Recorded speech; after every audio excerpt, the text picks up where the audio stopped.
noite a todos. É com grande alegria que nós estamos aqui, nessa oportunidade, para termos comunhão com tantos casais. Esse evento, esse acontecimento, pode ser visto sob dois ângulos. Primeiro, o ângulo do homem, o ângulo do casal. Quando nós então olhamos para a expectativa que cada casal tem para com essa comunhão, para com esse evento. O que cada casal espera ganhar desse evento. A segunda maneira de ver é a maneira de Deus. Isso significa o que Deus espera de cada casal nesse evento. Então, nós não temos somente a nossa expectativa, nós temos também a expectativa de Deus. E outro ponto que nós achamos muito importante nós compartilharmos é que, sabendo que tempo nós estamos vivendo, isto é, sabendo que nós estamos vivendo os tempos finais, qual a importância de um casal diante de Deus? Principalmente ao olharmos para o mundo de hoje, a Bíblia nos mostra e nos revela a realidade desse mundo e como a realidade desse mundo influencia os habitantes desse mundo e, consequentemente, há uma influência sobre nós.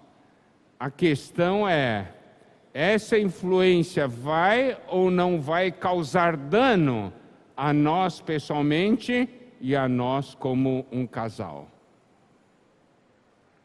Mateus 24 é uma das porções mais importantes da Bíblia, porque nessa porção o Senhor fala a respeito dos tempos finais. Amados casais, é muito importante nós conhecermos esses tempos finais para que nós possamos ter um viver adequado diante de Deus. Em Mateus capítulo 24, versículo 12, diz assim: e por se multiplicar a iniquidade, o amor se esfriará de quase todos. Essa é uma realidade. A iniquidade está se multiplicando. E por se multiplicar a iniquidade, a influência dessa iniquidade nas nossas vidas é que o nosso amor passa a se esfriar. E esse amor se esfriando tem seus vários aspectos. Nós temos o amor para com Deus se esfriando e também o amor entre os cônjuges se esfriando. Essa é a influência do mundo de hoje. Nós precisamos perceber isso. Nós precisamos ver isso.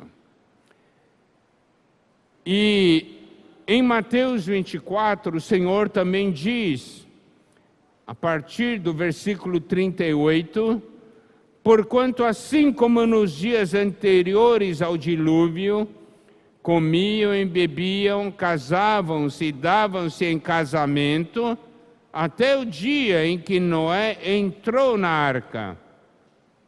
E não o perceberam, senão quando veio o dilúvio e os levou a todos, assim será também a vinda do Filho do Homem.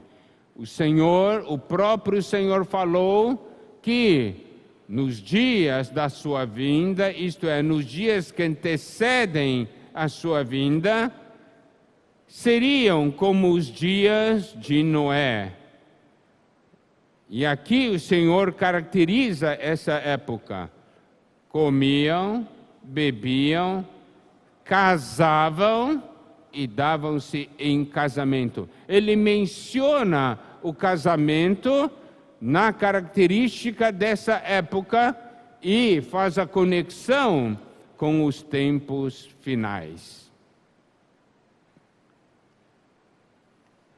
Por essas palavras, nós precisamos ver como nós precisamos estar atentos a tudo que está acontecendo à nossa volta. Nós precisamos ter uma percepção espiritual dessa realidade.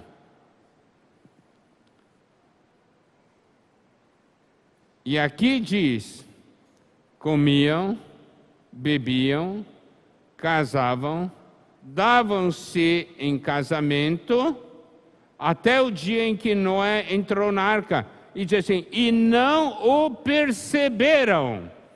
Aqui mostra uma total falta de percepção, falta de uma sensibilidade, falta de uma visão do que realmente estava acontecendo. Vamos dar uma olhada, então, em Gênesis capítulo 6.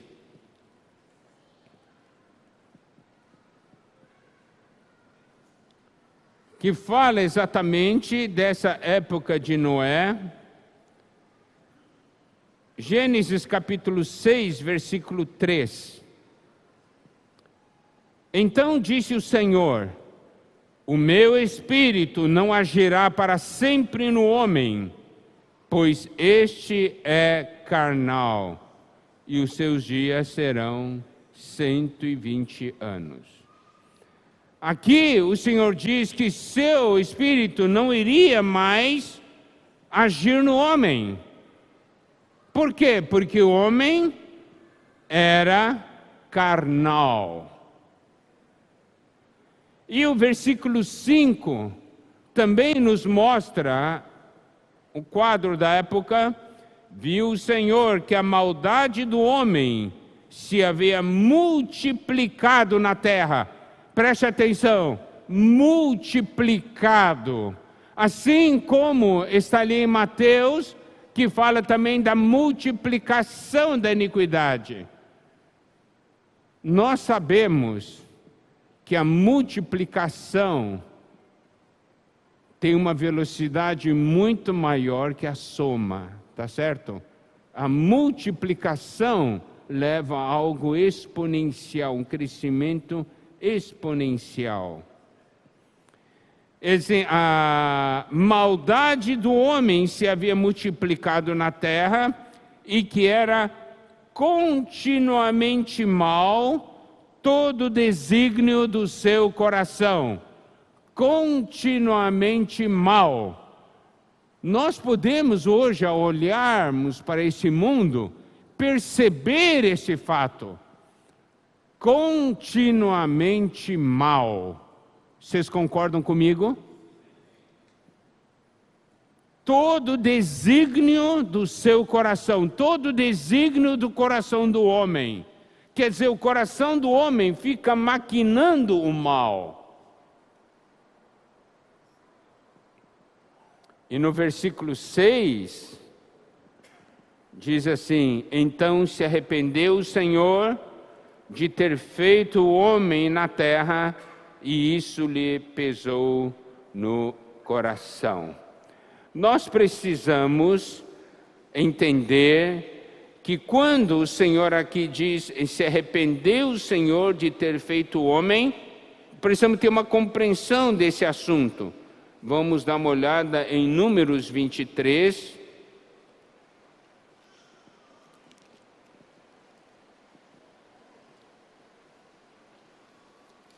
Versículo 19.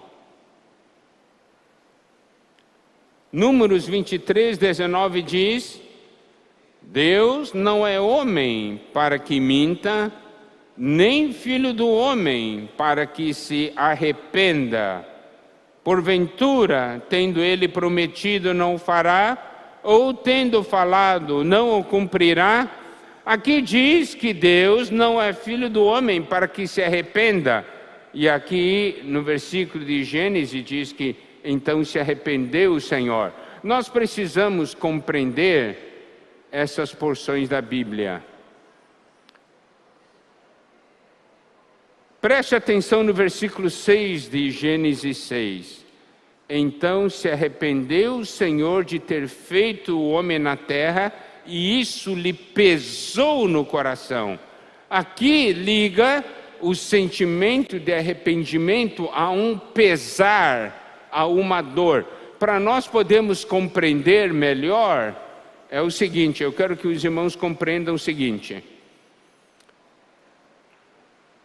Vocês acham que é fácil usar palavras da terra para falar das coisas do céu? O que vocês acham? É uma outra realidade, não é isso?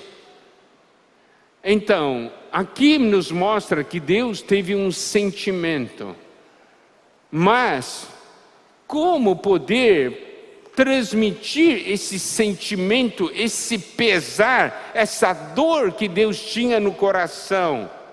Como poder transmitir isso a nós? Então, melhor palavra foi esse arrependimento. Agora então eu vou traçar um paralelo. Quando nós vemos rebelião nas prisões, nós vemos os familiares, dos presos na porta. Nós vemos as mães de muitos presos chorando na porta das prisões. Por quê? Porque seu filho está lá dentro. Nós podemos ver o amor das mães pelos filhos. Imagina se uma mãe falar assim: eu me arrependi de ter dado à luz a esse meu filho. Para uma mãe falar isso, há ou não há uma grande dor? Isso é alguma coisa que qualquer mãe fala? Não. Só quando há uma dor muito grande, uma dor tão grande, que faz uma mãe falar assim. Então, essa porção da palavra nos mostra a dor que Deus tinha no coração ao ver a condição do homem. Devemos lembrar o seguinte: quando Deus foi criando todas as coisas, Deus foi manifestando o seu sentimento ali em Gênesis 1, ele sempre falava, isso era bom, mas depois que criou o homem, Deus disse, muito bom, não é verdade? Então você pode ver a alegria, a satisfação de Deus. E agora, esse Deus que havia dito que era muito bom, o homem agora ter o grande pesar e falar que vai destruir a raça humana. Imaginem a dor que Deus tinha no seu coração. Isso foi na época de Noé. E quando o Senhor Jesus falou que os dias da vinda dele seriam como os dias de Noé, significa o seguinte: Deus volta a ter a mesma dor.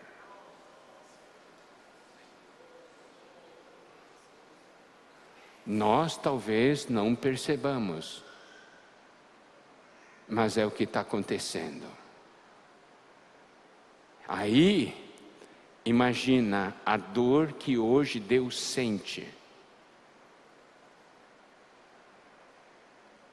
Mas damos graças a Deus pelo versículo 8. Porém, Noé achou graça diante do Senhor. Deus encontrou alguém que fez diminuir a sua dor. Deus encontrou não só um homem, Deus encontrou uma casa, Deus encontrou um casal.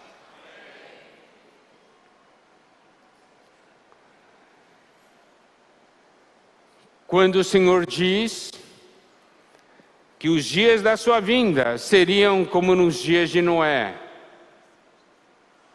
para ser como nos dias de Noé, precisa ter Noé e precisa ter o resto das pessoas, não é? Então, quando o Senhor diz que nos dias da sua vinda seria como nos dias de Noé, isso quer dizer que há Noés no dia de hoje. A grande pergunta é: esse Noé é ou não é você? Essa casa de Noé é ou não é a sua casa?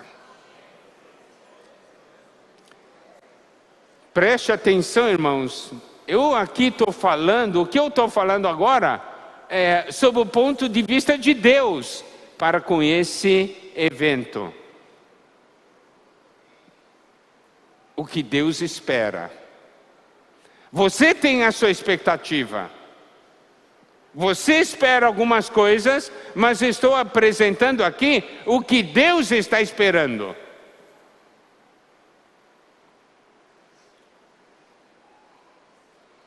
Nessa conferência internacional,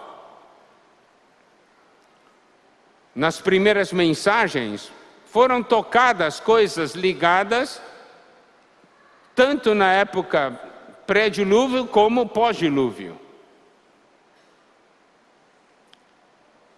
E nós precisamos fazer conexão então com os dias de hoje.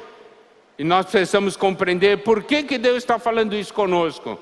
E como isso atinge a nós, não somente como filhos de Deus, mas atinge a nós como um casal, como uma família.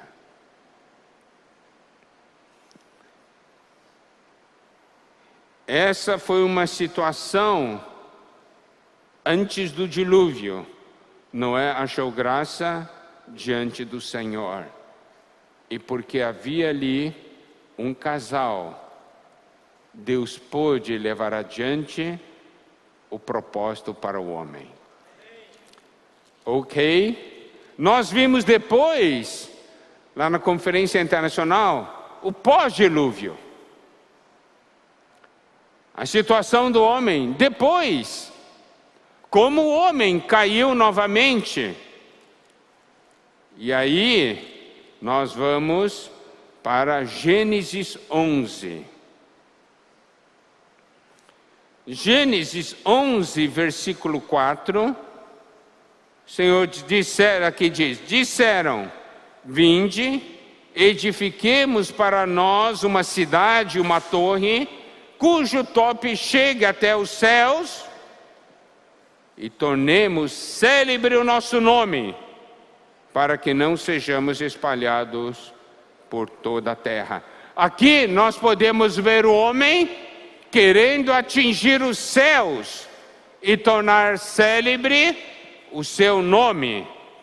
Nós vemos de novo a humanidade numa situação, aqui nessa condição descrita em Gênesis 11, nós vemos o homem declarando independência, não querendo mais saber de Deus, mas usando sua própria capacidade. Eu quero, irmãos, que vocês prestem atenção o que o Senhor disse no versículo 6 de Gênesis 11. E o Senhor disse, eis que o povo é um, todos têm a mesma linguagem, isto é apenas o começo. Agora não haverá restrição para tudo o que intentam fazer. Aqui, o próprio Deus está dizendo: nada mais vai poder limitar o homem. Eles vão alcançar o que eles desejam. Por isso que Deus teve que vir e fazer uma intervenção. Nós vimos então a humanidade se afastando de Deus, declarando independência de Deus, e todos e daí nós vemos os muitos reinos e um mundo de idolatria. Vimos então a situação do mundo na época de Noé, e aqui a situação do mundo na época de Abraão. E a Bíblia nos registra que no meio disso tudo, Deus apareceu para Abraão. E em Abraão ele encontrou uma resposta e uma reação. E começou algo novo.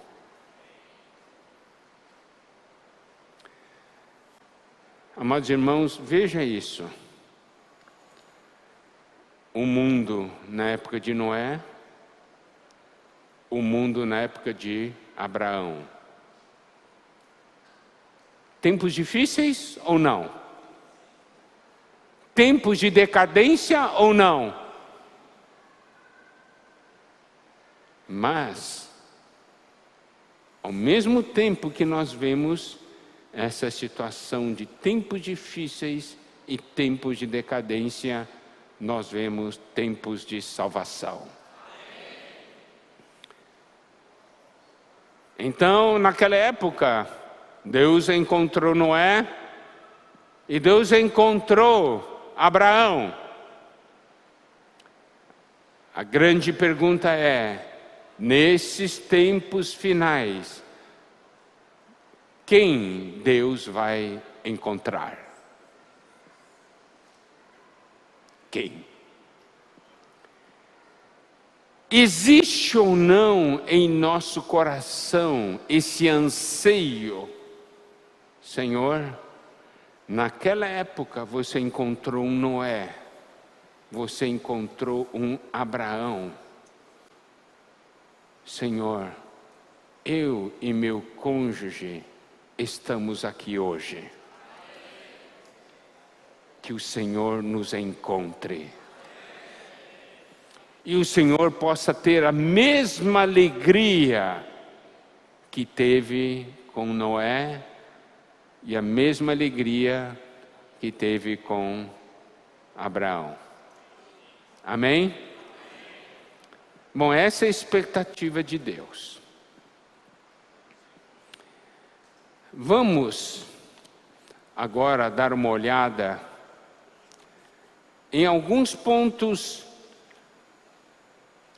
que nós queremos ser fundamentais para a nossa vida cristã, para a nossa vida como um casal diante do Senhor.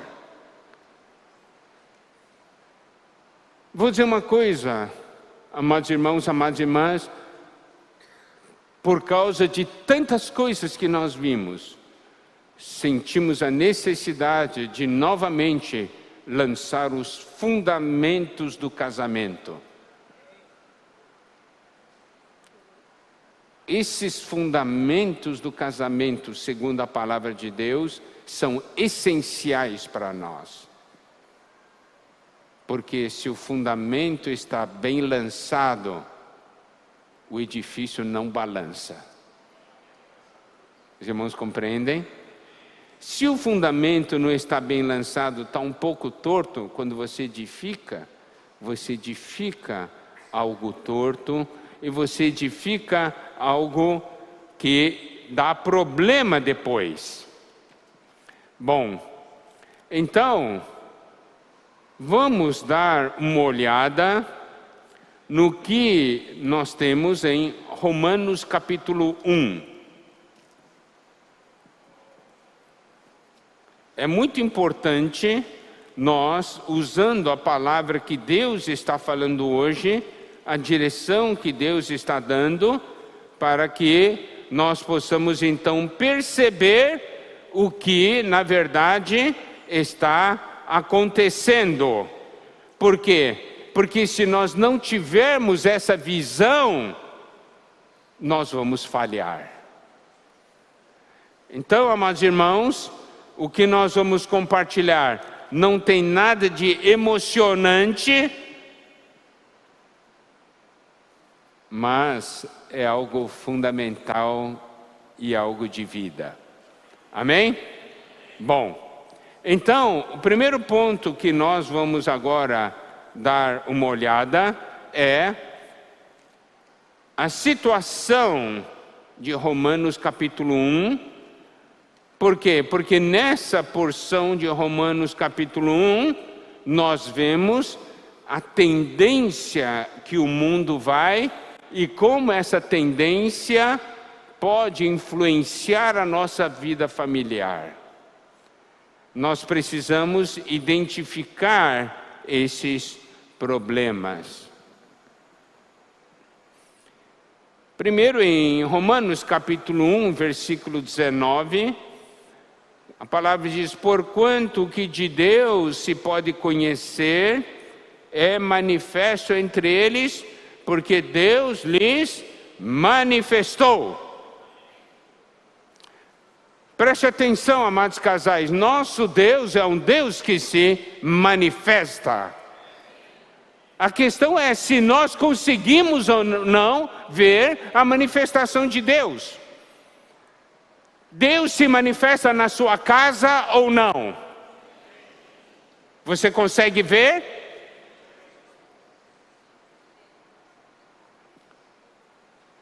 Eu visito muitas famílias e tenho comunhão com muitos casais. E qual que é a percepção que a gente tem? Parece que Deus não se manifesta naquela casa. Mas Deus é um Deus que deseja se manifestar. Em Provérbios capítulo 3,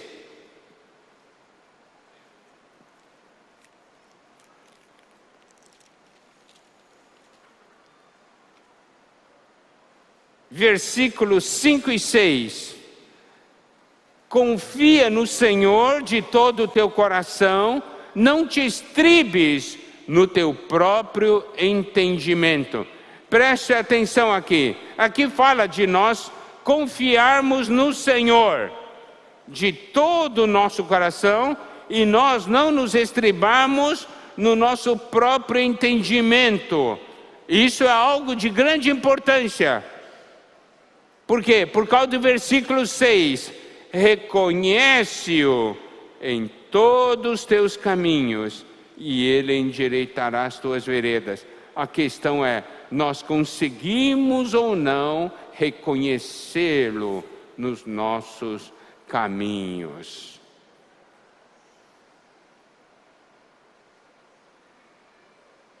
Reconhecer o Senhor significa o quê?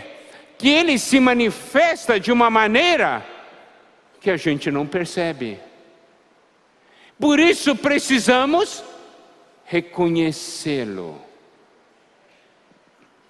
Vocês se lembram do Senhor Jesus quando Ele ressuscitou, né?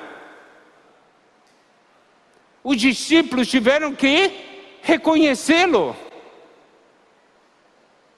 Quando apareceu para Maria Madalena, quando apareceu naquela pescaria, não tiveram que reconhecê-lo. Quando ele caminhou com os outros dois discípulos, caminho de Emaús, tiveram não que reconhecê-lo? Tiveram que reconhecê-lo. Você o reconhece? Vocês dois como casal conseguem reconhecer o Senhor?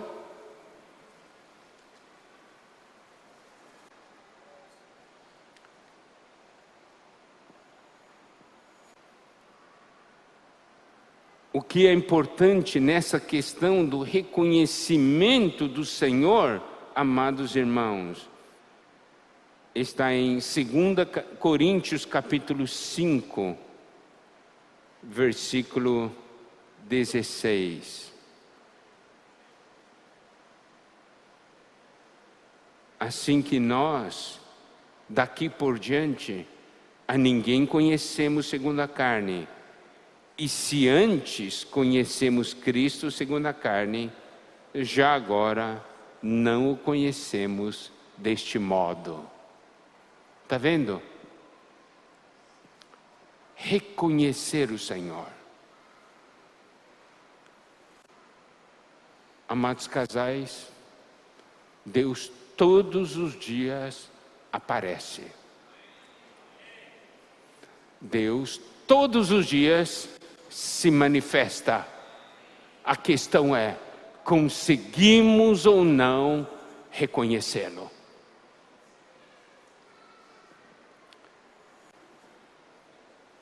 Agora, vamos continuar Romanos capítulo 1. Aqui nos mostra que Deus se manifesta e nós mostramos que era importante, então, reconhecê-lo. Daí nós temos versículo 21. Porquanto, tendo conhecimento de Deus, não o glorificaram como Deus. Quando nós passamos a não reconhecer o Senhor, nós deixamos também de glorificar a Deus, de dar glórias a Ele, porque nós não reconhecemos. E para nós foi tudo sorte, coincidência, foi simplesmente um bom acontecimento, e em nosso coração, que está endurecido, nós não conseguimos percebê-lo. Preste atenção, qual a ação desse mundo? Por se multiplicar a iniquidade, o amor de quase todos esfriará.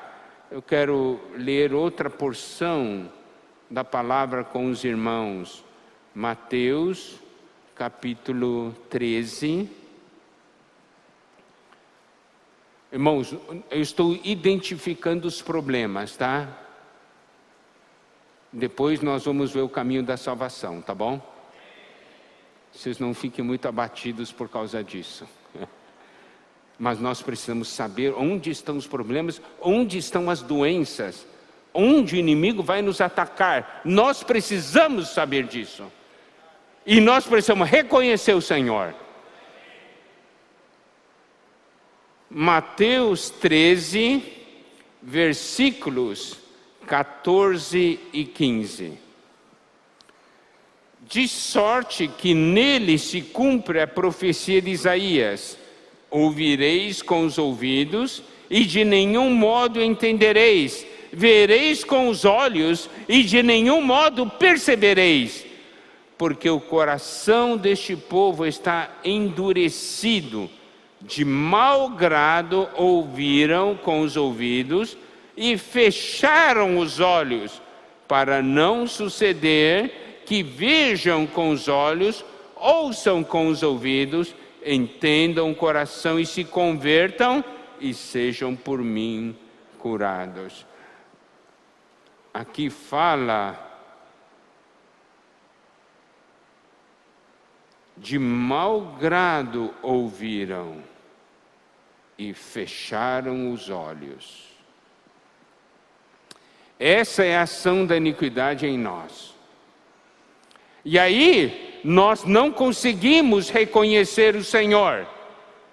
E pelo fato de não conseguirmos reconhecer o Senhor, nós não damos glória ao Senhor. Voltando para Romanos capítulo 1.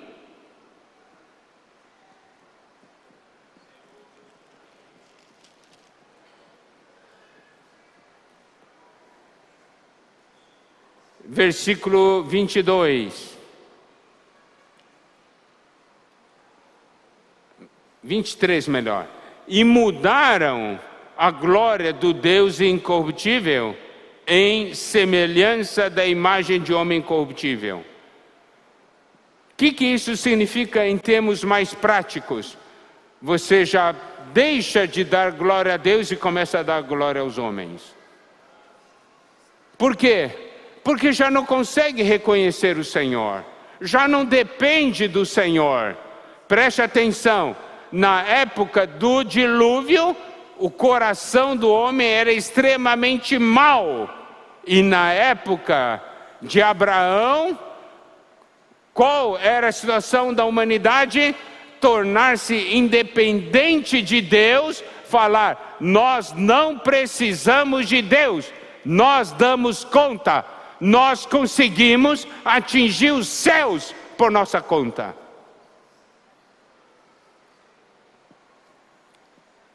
E essas coisas são as consequências. Nós damos conta. Nós damos conta de educar os nossos filhos. Nós damos conta de enfrentar a situação hoje. Quando há um problema, eu não busco Deus. Eu procuro meus amigos e as pessoas influentes para quebrar o meu galho.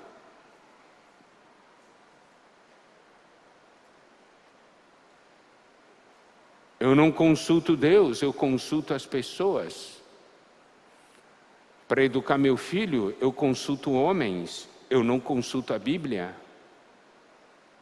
Para determinar o meu futuro, eu estudo as palavras dos grandes consultores da área da economia. Eu não pergunto a Deus.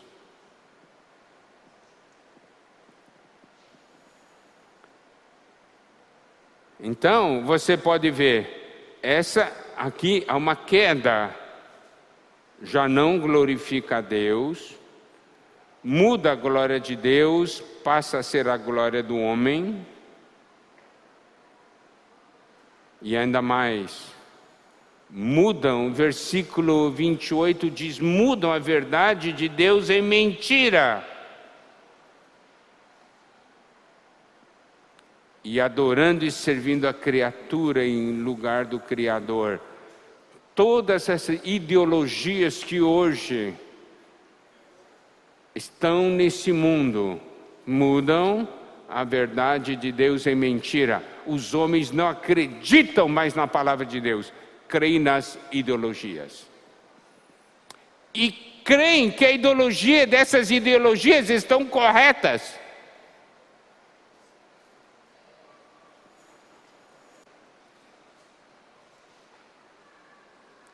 Eu vi isso em muitas famílias no nosso meio.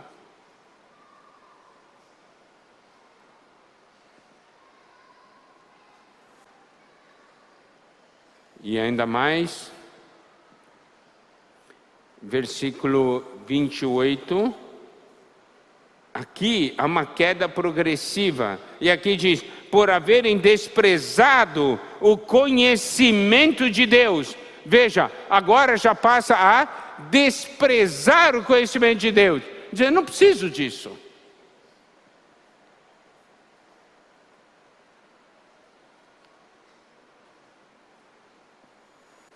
Talvez você diga, irmão Miguel, isso não acontece comigo,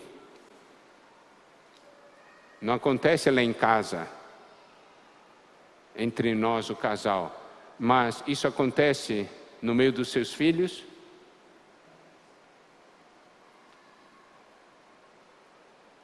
Eu sempre falo uma coisa para os pais.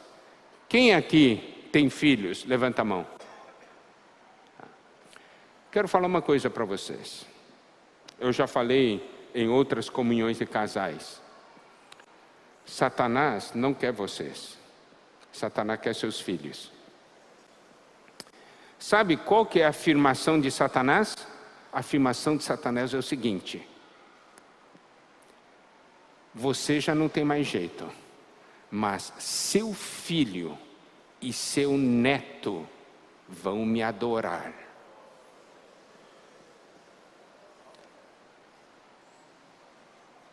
Compreenderam? Essa é a ação de Satanás. Seus filhos e seus netos vão adorar o anticristo. Vocês não. Vocês já não têm idade para isso. Mas seus filhos e seus netos têm. E eu vou fazer isso. Quantos pais percebem isso? Quantas coisas nós deixamos entrar em nossa casa para que isso aconteça?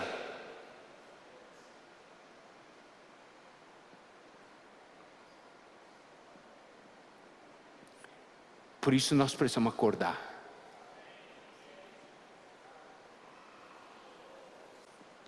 Irmãos, somos nós que abrimos a porta do inimigo para entrar em nossa casa. Porque nós não percebemos a artimanha dele. É passo a passo. Aqui no versículo 28, já está numa situação em que está desprezando o conhecimento de Deus. E no versículo 30, fala ali, aborrecidos de Deus. O que significa aborrecido de Deus? Quando você fala de Deus, não fala de Deus para mim. Se aborrece.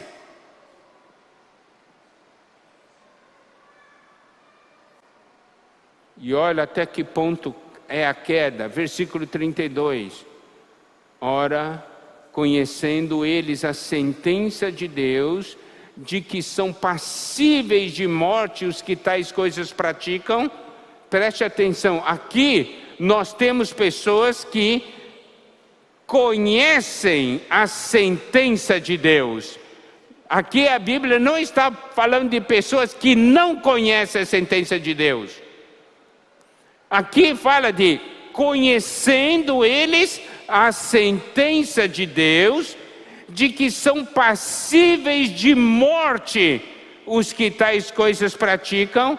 Não somente as fazem, mas também aprovam os que assim procedem. Está vendo? Uma queda contínua até essa situação lamentável. Mas começa com um ponto.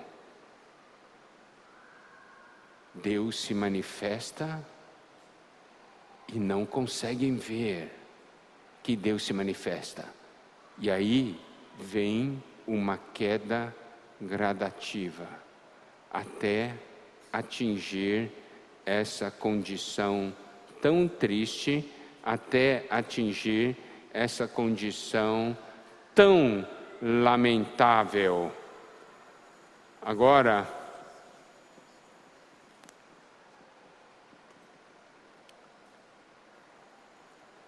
vamos ver Evangelho de Mateus.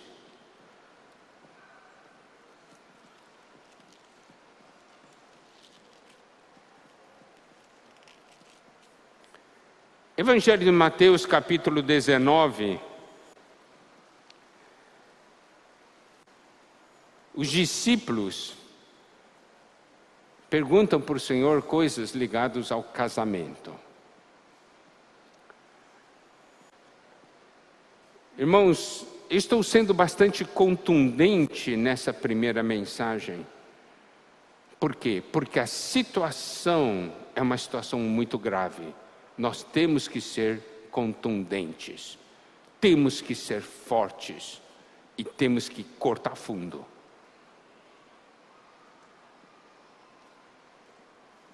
Por causa do mundo que nós estamos vivendo hoje. Eu não sei o quanto dessa realidade que nós mencionamos até agora já está presente em sua casa. Eu não sei.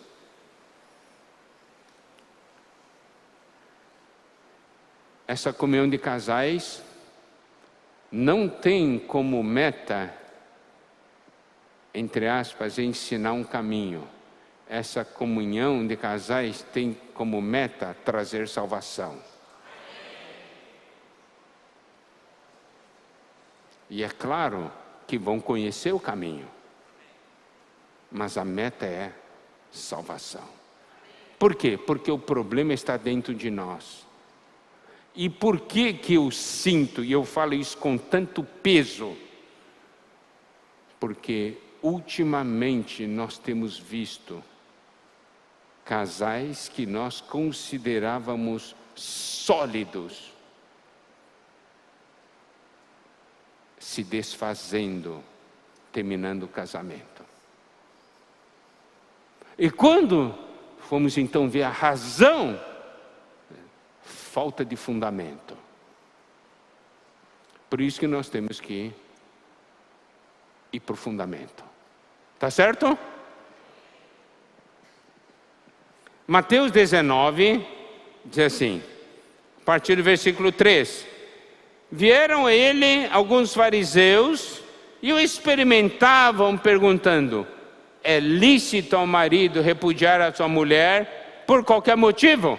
Preste atenção, fizeram uma pergunta sobre o divórcio. E esse é um grande problema. Pode ou não pode divorciar? E o que nos causa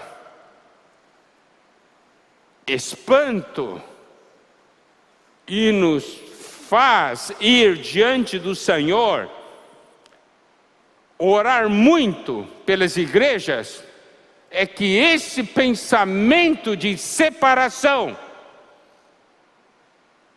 está entrando na mente dos irmãos e das irmãs. Por problemas que estão enfrentando, esse pensamento penetra: eu quero me separar. Isto é algo muito íntimo, mas é real. Porque no mundo, todo mundo se separa. Você acha que isso aqui não causa influência?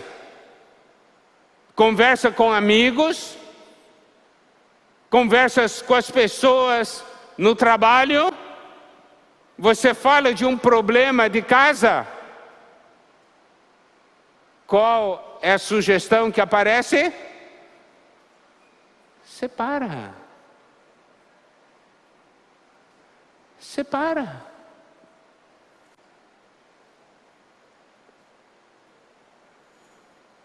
No mundo de hoje, quantos casamentos terminam no primeiro ano? Ou antes de atingir um ano, já estão separados.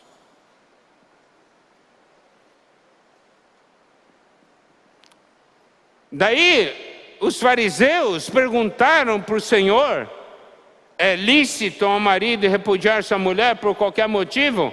Então, observe só, é lícito separação? Eu dou graças ao Senhor porque os fariseus fizeram essa pergunta, deu chance para o Senhor Jesus responder, e tudo que nós precisamos é ouvir a resposta do Senhor Jesus. Pode haver milhões de respostas nesse universo, mas há uma resposta que importa e que é verdadeira, é a resposta do Senhor Jesus.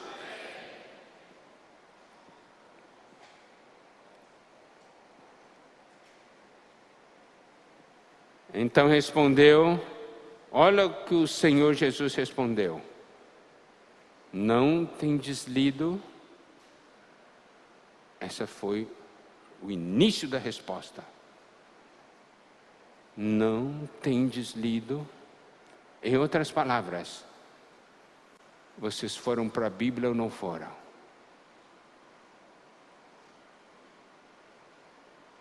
Não tendes lido? A nossa referência está na palavra de Deus. A nossa resposta está na palavra de Deus. Mas como conhecer se nós não lemos? A leitura da Bíblia é constante na nossa vida ou não? Existe ou não em nossa vida familiar a leitura da Bíblia?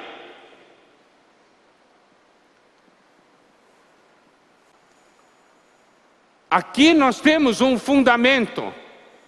Nós falamos, nós vamos lançar os fundamentos. E os fundamentos estão na palavra de Deus. Você vai fazer uma pergunta para o Senhor. Como Ele vai responder? Você não leu?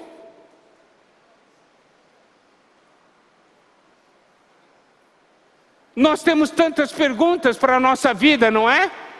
Nós perguntamos para 1001 pessoas. Mas o Senhor vai falar para nós: você não leu? Você tem problema com seu cônjuge? Vocês discutem sobre um assunto.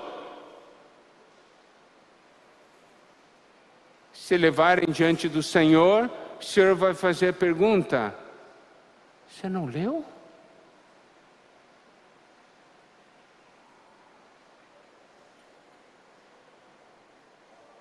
Como você vai responder o Senhor?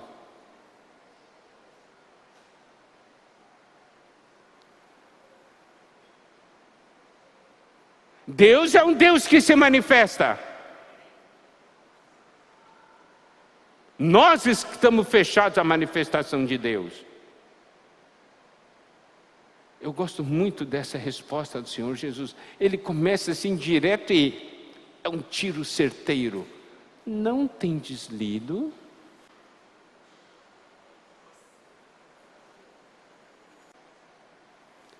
Irmãos, irmãs, amados casais, talvez você tenha vindo com muitas perguntas nessa noite, com muitas indagações a respeito de você, do seu futuro, a respeito do relacionamento com o seu cônjuge. Então, nesse momento, eu quero falar esse ponto aqui que nós lemos, que nós vimos. O Senhor faz a pergunta: você não leu? Se não leu, tem que ler. Você precisa ler. Você precisa conhecer.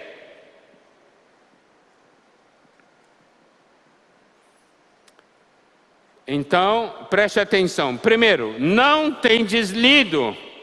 Segundo, que o Criador, nosso Deus é o Criador. Ele que sabe de tudo a nosso respeito. Por que não se voltar ao Criador? Por que não perguntar ao Criador?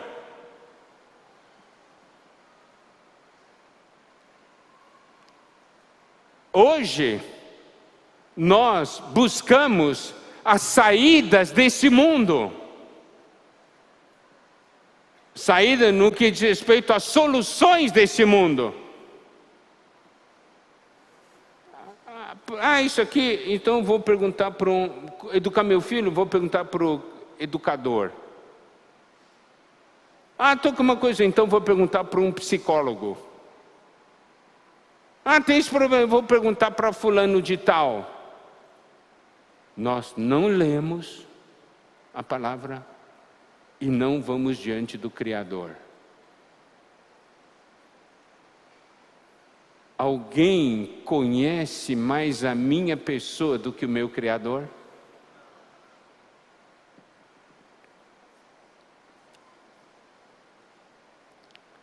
Alguém conhece mais o seu cônjuge do que o Criador?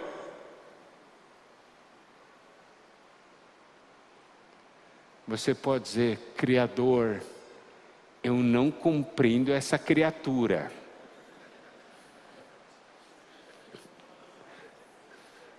Mas você que criou, você compreende, então conta para mim como é que é essa história.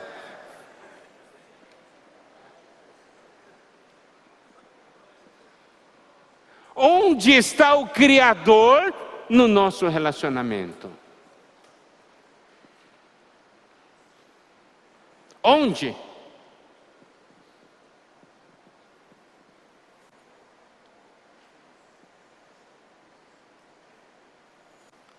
Outro ponto, no versículo 4. Desde o princípio, o Senhor nos leva ao princípio. O homem, ao longo do tempo, se desviou do caminho de Deus. Mas louvado seja o Senhor, porque o nosso Deus é um Deus que tem um plano, e Ele insiste no seu plano, e Ele nos leva ao princípio. O Senhor, você vê, foram os fariseus que perguntaram para o Senhor. E o Senhor começa, não tendes lido? Quer dizer, direciona a Bíblia, que o Criador direciona a Deus. Desde o princípio, nos direciona para o princípio. A resposta para os nossos problemas está na palavra, está em nosso Deus e está no princípio. Porque o princípio mostra a razão pelo qual Deus nos fez, não foi? Quem instituiu o casamento? Foi Deus. E aqui diz o seguinte: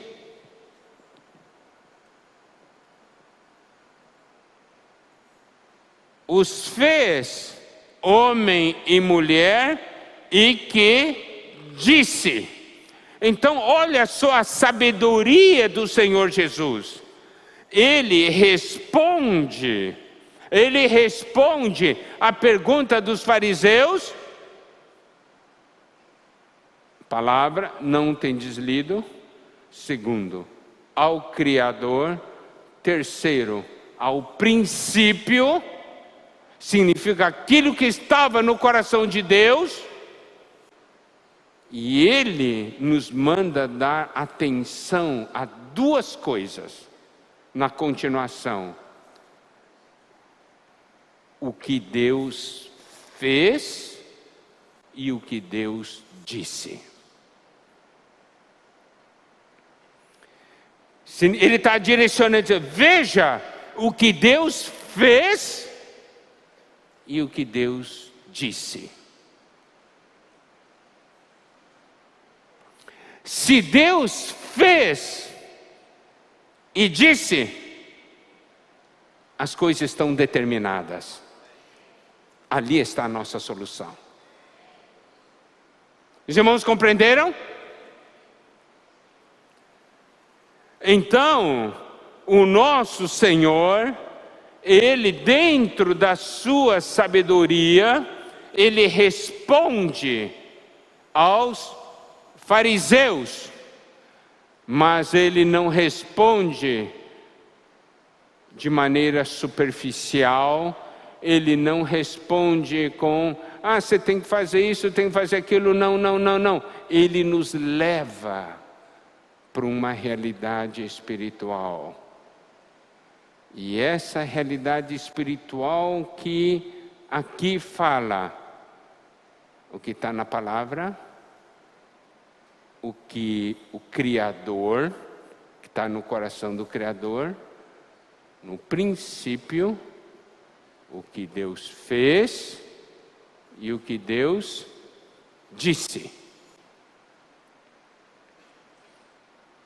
Ali estão os fundamentos do casamento.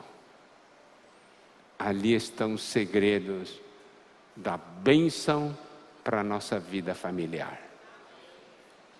Amém? Bom, eu não vou entrar nesse assunto agora, porque esse assunto é extenso. Eu vou ter que entrar amanhã de manhã. Mas eu quero, irmãos, que vocês percebam algo. O mundo de hoje, a influência desse mundo, o que Deus sente hoje ao olhar para esse mundo, e o que Deus está buscando hoje? Deus está buscando um casal. Agora nós queremos ou não que esse casal sejamos nós. Nós vimos também que, devido à influência desse mundo, como as coisas começam a entrar em nossa casa de uma maneira sorrateira e sutil, e há uma queda progressiva até se tornar alguém contra Deus. E aí, numa situação assim, tão terrível, principalmente no ataque da família, com a destruição da família, destruição do casamento, que é a separação, os fariseus fazem essa pergunta, abrindo uma porta para o Senhor Jesus responder, e o Senhor Jesus então lança o fundamento, que é a nossa salvação e a nossa cura. Amém? Isto é o resumo do que nós falamos nessa noite. Nós vamos continuar amanhã de manhã. Amanhã de manhã vai ser bom demais, porque nós vamos ver o que Deus fez, disse, preparou desde o princípio. Amém? Que o Senhor possa nos abençoar. E o Senhor possa nos iluminar. Está bem? Fazer pequenos grupos? Vamos fazer pequenos grupos também? Tenham comunhão a respeito desses pontos, porque quanto mais nós tivermos penetrado nesses pontos, mais preparados estaremos amanhã para recebermos a palavra de salvação. Amém? Amém. Depois vai ter os avisos, tá? Então vamos fazer comunhão em pequenos grupos.